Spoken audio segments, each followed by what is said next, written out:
Desde Inglaterra conocemos a Monseñor Romero en toda Gran Bretaña desde sus años de arzobispo. Desde Inglaterra, un saludo muy especial.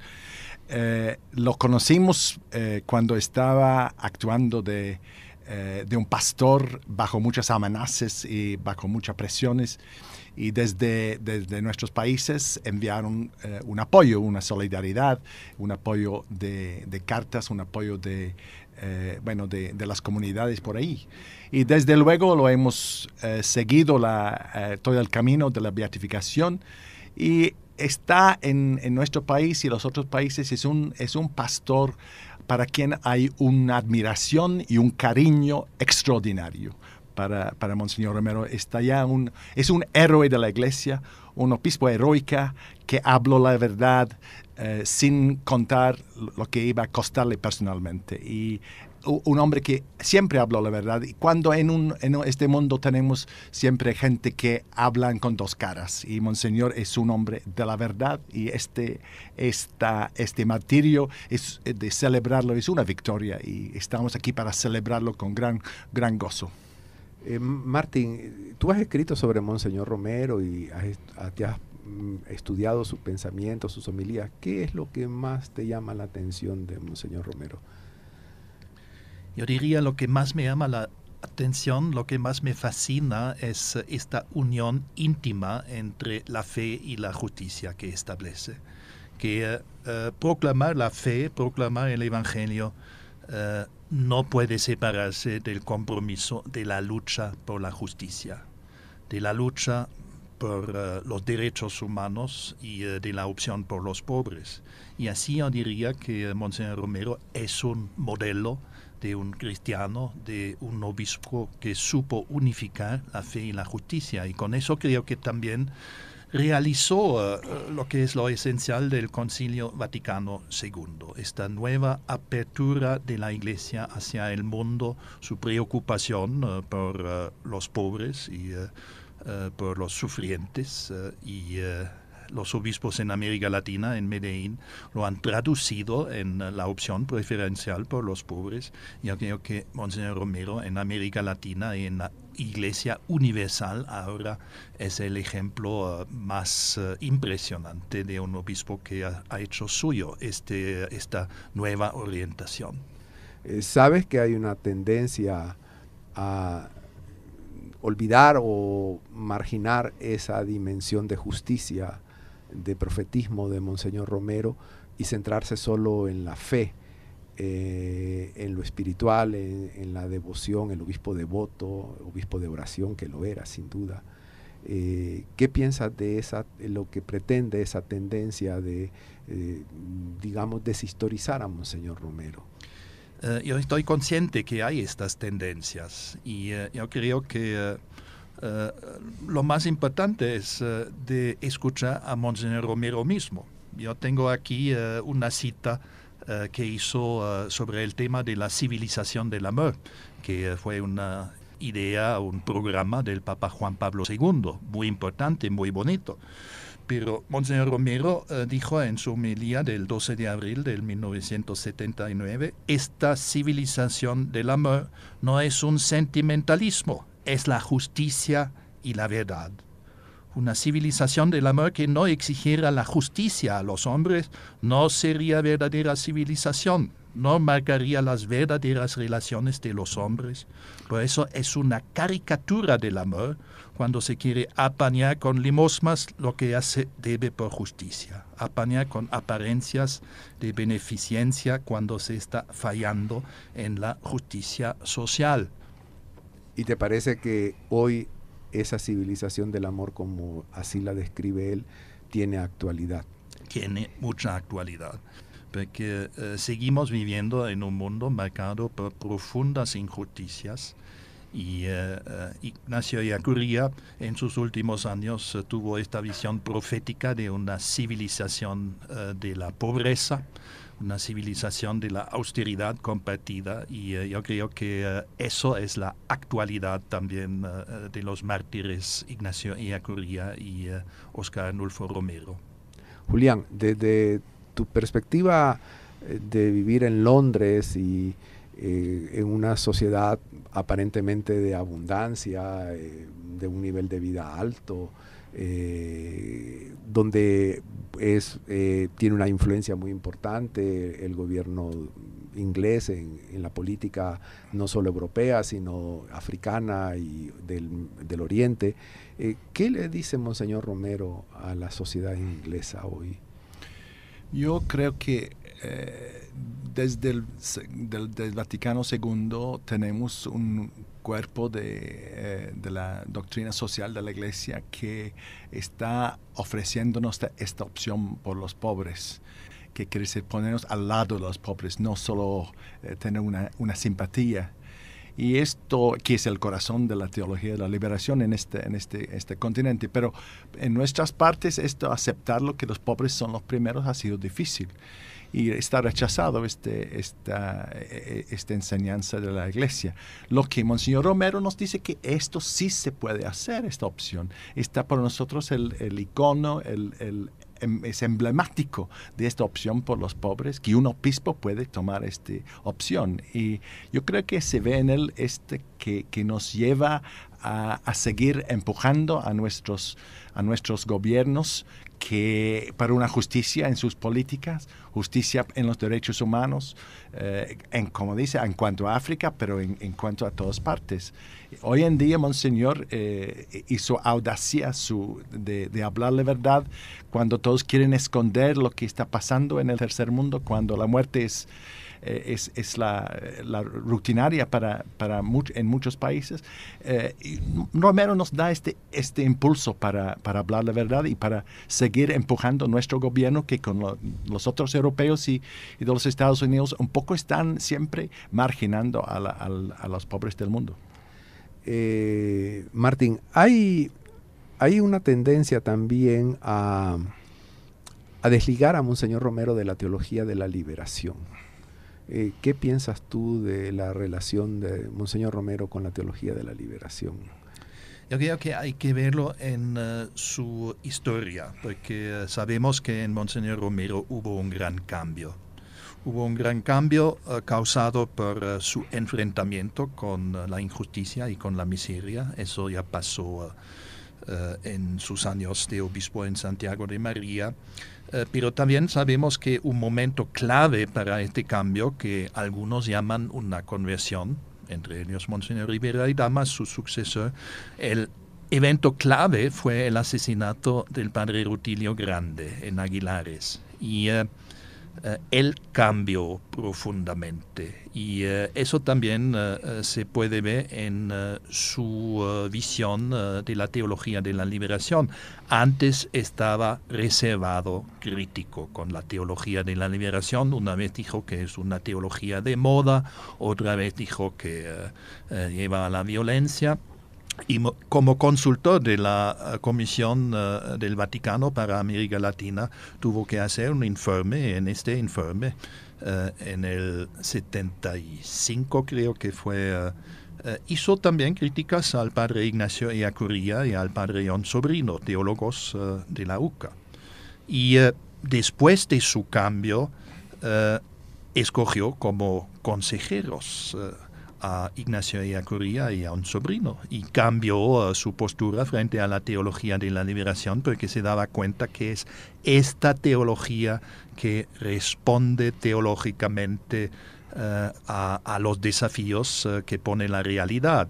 Y en su diario, en enero del 1980 le dieron un doctorado honoris causa en Bélgica, en la Universidad de Lovaina.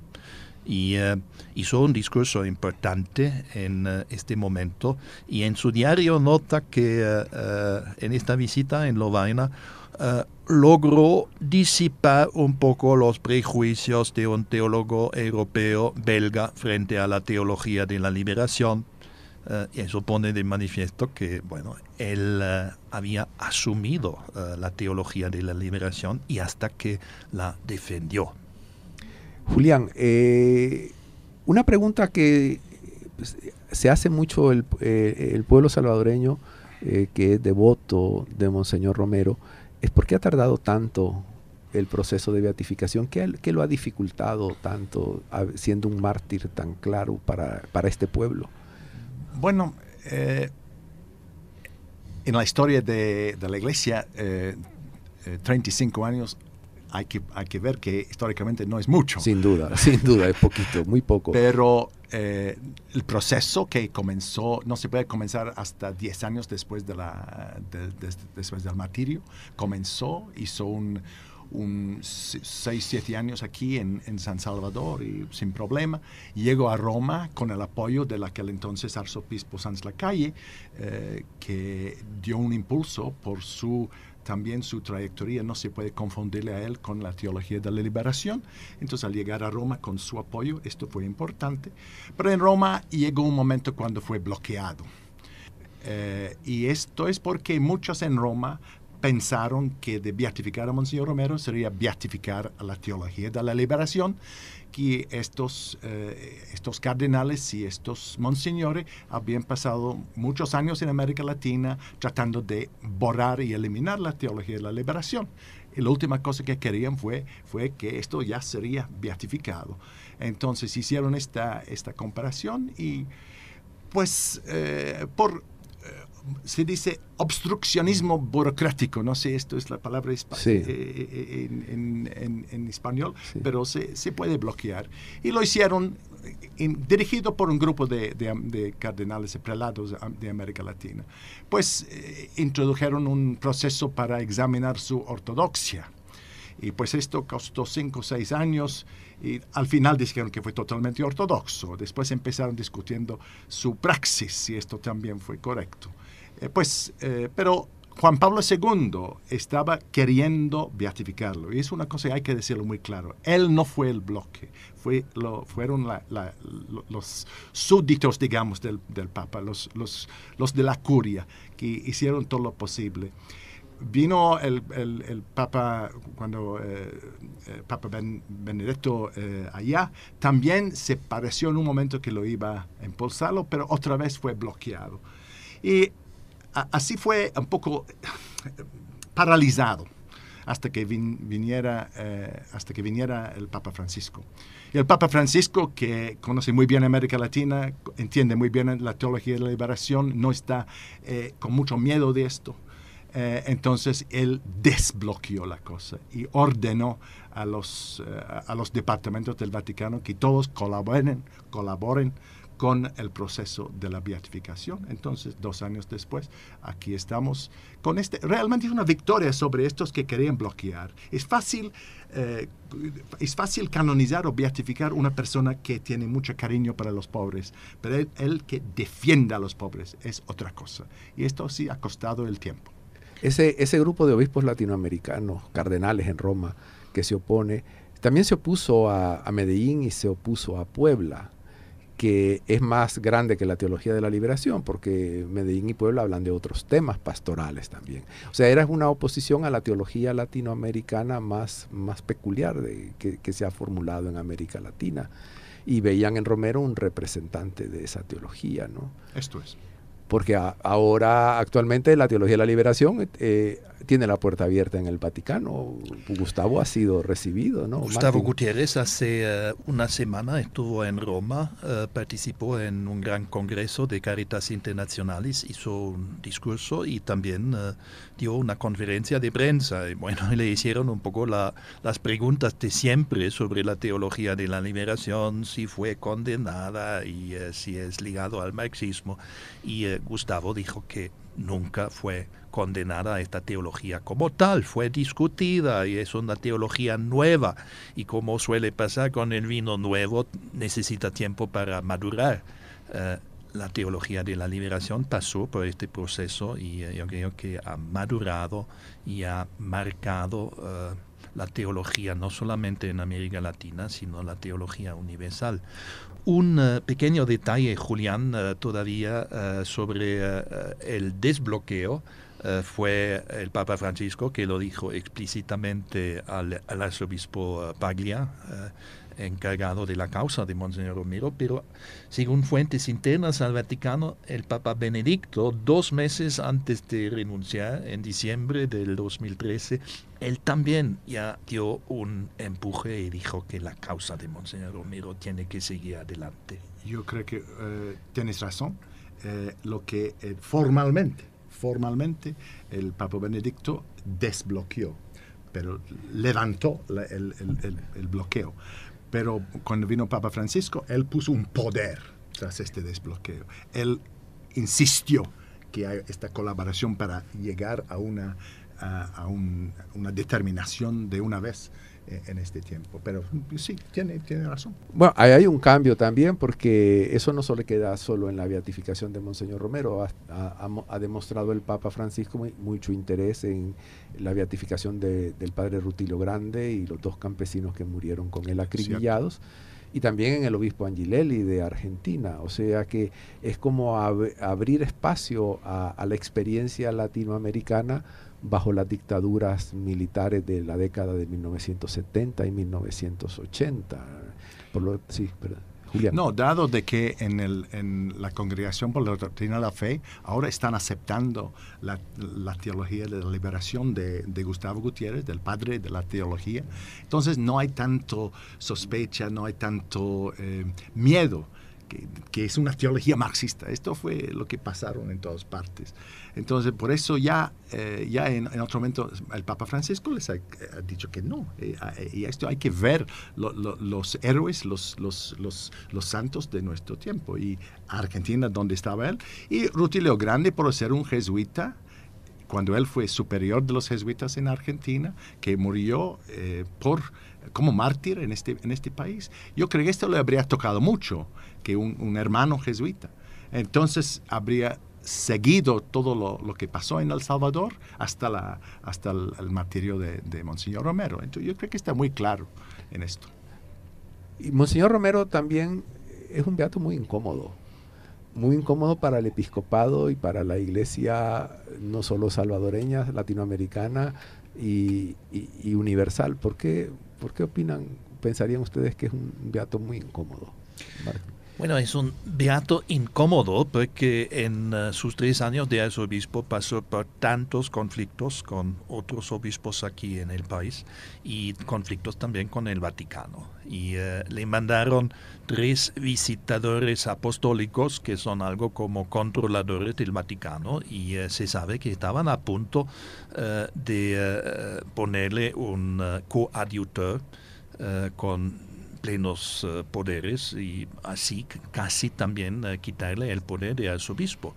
Y eso es conocido y por eso se puede ver también de otra manera, que en cierto sentido beatificarlo ahora a Monseñor Romero es un reconocimiento que él tuvo la razón y no sus adversarios. Esto es.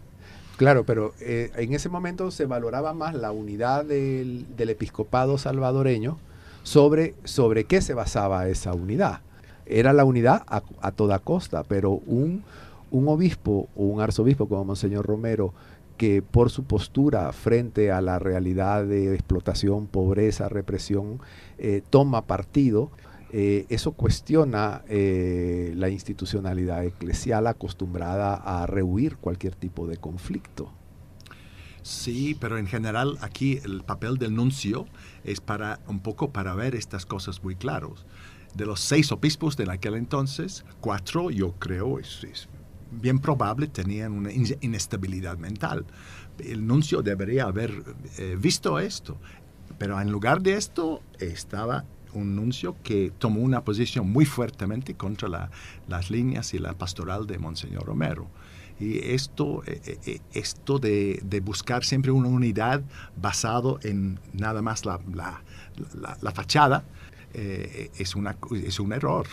Y como Monseñor muchas veces dijo, estoy buscando la unidad, pero sobre la base de la verdad, lo que está pasando en nuestro país. Y en la actualidad pienso que también Monseñor Romero es incómodo, porque dada la realidad actual como está de desigualdad, de violencia aquí en todas partes por efectos del neoliberalismo, si ese es un beato y es arzobispo, cuestiona qué tipo de obispo. Aquí el pueblo salvadoreño lo ha entendido, porque cuando hay estas celebraciones masivas sobre Monseñor Romero, el 24 de marzo de este año precisamente, la última que yo oí, la gente grita: queremos obispos como Monseñor Romero, ¿no? ¿Qué es lo que ese grito quiere decirle a la Iglesia?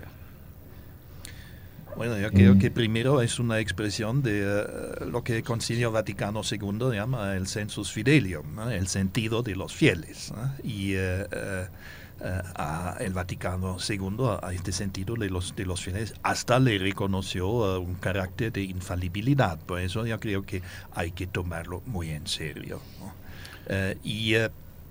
Expresa un deseo profundo del pueblo de Dios, una espera que ellos tienen con la Iglesia, y eso hay que tomarlo en serio. Yo recuerdo a María Julia Hernández, una gran amiga muy recordada aquí en El Salvador, directora de tutela legal por muchos años. Ella me dijo una vez: obispos como Monseñor Romero quizás aparecen todos los 500 años, ¿no? Y eso creo que también es verdad, ¿eh? Que bueno, no se puede fabricar, no se puede copiar a un Monseñor Romero, pero yo espero que esta beatificación para la Iglesia, para los obispos, para todos los cristianos también es un empuje, ¿no? De seguir su ejemplo y de estudiar sus homilías y de transponerlas en la situación que vivimos hoy. Bien. Sí, yo quisiera añadir, es el sensus fidelium que mencionó Martín, que me toca esto. Yo creo que si hubiéramos tenido la beatificación de Monseñor en el año 2000, yo creo que Monseñor habría aparecido y un poco desaparecido. Ahora lo que tenemos en los últimos 15 años, ya Monseñor no es solamente conocido en El Salvador, pero ya está conocido por todas partes. En todas partes del mundo ahora están discutiendo a Monseñor Romero.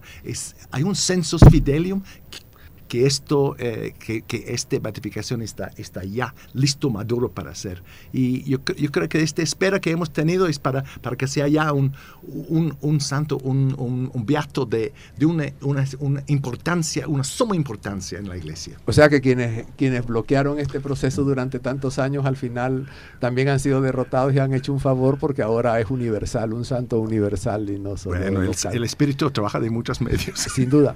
Para mí, la frase de siempre me toca más fue de Ignacio Ellacuría: con Monseñor Romero Dios pasó por El Salvador. Y es cierto, más que esto, con Monseñor Romero Dios pasó por la Iglesia Universal. Y él dijo: si muero, si me matan, resucitaré en el pueblo salvadoreño. Esto lo ha hecho.